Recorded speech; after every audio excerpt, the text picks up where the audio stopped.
waktu yang lalu kita mendengar aksi buruh di Banten sampai menerobos ruang kerja Gubernur Banten. Ada bansos! Bansos, lumayan!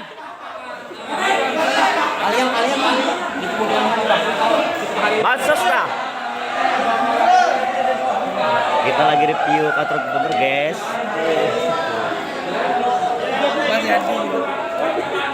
Dan terkait dengan hal itu, Gubernur Banten bereaksi meminta agar pihak kepolisian bertindak terkait dengan aksi yang dilakukan oleh para buruh. Tidak hanya itu, bahkan Gubernur Banten juga mengadu kepada Jokowi dan Kapolri terkait dengan aksi yang terjadi beberapa waktu yang lalu. Tapi yang menarik, Polda Banten justru memastikan tidak ada kerusakan ketika massa buruh menduduki kantor Gubernur Banten. Diberitakan dalam suarabanten.id, di sana dikatakan bahwa Polda Banten pastikan tak ada kerusakan pasca buruh terobos ruang kerja Gubernur Banten.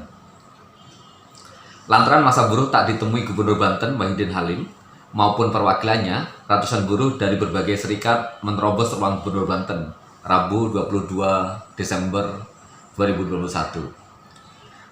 Pasca aksi buruh terobos ruang Wahidin Halim itu, Polda Banten memastikan tidak ada kerusakan yang ditinggalkan dalam insiden penerobosan ruang kerja orang nomor 1 di Banten itu. Saya kira ini memperlihatkan bahwa apa yang dilakukan oleh kaum buruh murni sebagai cara mereka untuk menyalurkan aspirasi agar gubernur mau mendengar apa yang dituntut oleh kaum buruh.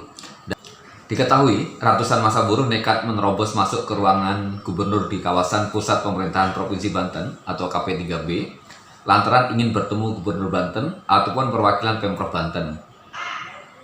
Mereka berniat membicarakan revisi ketetapan UMK di Banten yang dinilai tidak sesuai dengan pertumbuhan ekonomi dan inflasi nasional.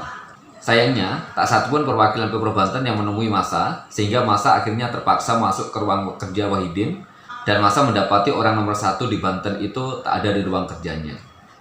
Aksi-aksi buruh selama ini sebenarnya bisa kondusif, bisa damai begitu. Manakala dari pemerintah daerah sendiri juga cukup responsif terkait dengan apa yang dilakukan oleh kaum buruh. Kalau saja ada perwakilan dari pemerintah daerah yang menemui, saya kira kejadian pada hari Rabu yang lalu tidak akan terjadi.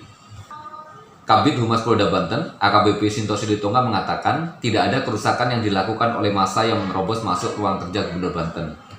Pasca peristiwa, pihak Polres Serang Kota melakukan pengecekan bersama pihak Pemprov Banten dan tidak menemukan adanya kerusakan terhadap barang dalam ruang kerja tersebut, ujar Sinto melalui keterangan tertulisnya, Rabu 22 Desember 2021.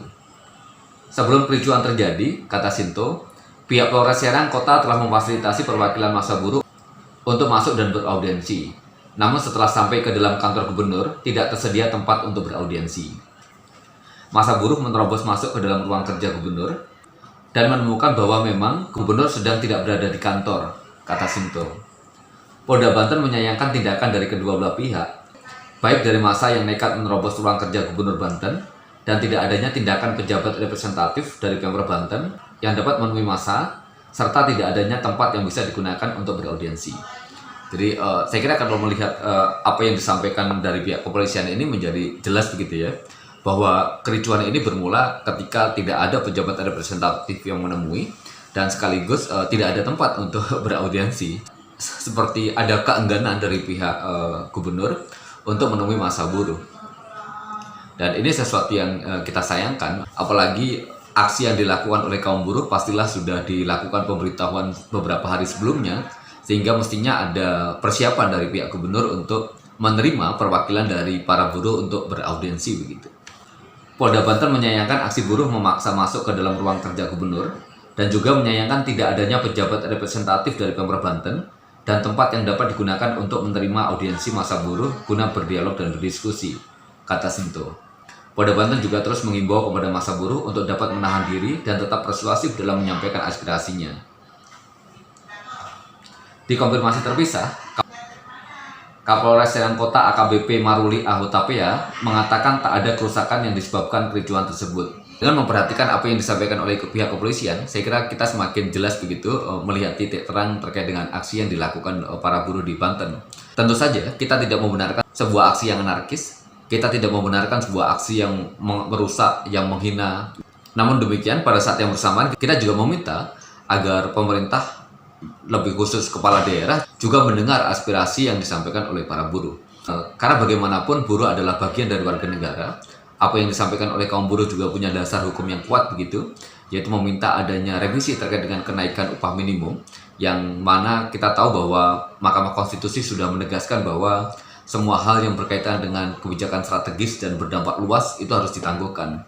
Nah, dalam kaitan dengan itu, buruh lagi-lagi berkeyakinan bahwa yang namanya upah adalah bagian dari program strategis nasional. Dan oleh karena itu tidak boleh menggunakan ketentuan PP 36 sebagai aturan turunan dari Undang-Undang Cipta Kerja yang sudah dinyatakan inkonstitusional oleh Mahkamah Konstitusi. Nah, itulah yang kemudian melatar belakangi para buruh untuk meminta agar para gubernur melakukan revisi terkait dengan penetapan upah minimum. Jadi kembali ke aksi yang di Banten, saya kira apa yang dilakukan oleh kawan-kawan buruh di Banten masih dalam kategori wajar, dan ini terkonfirmasi begitu ya dengan apa yang disampaikan oleh pihak kepolisian yang menyatakan tidak ada kerusakan dalam aksi tersebut.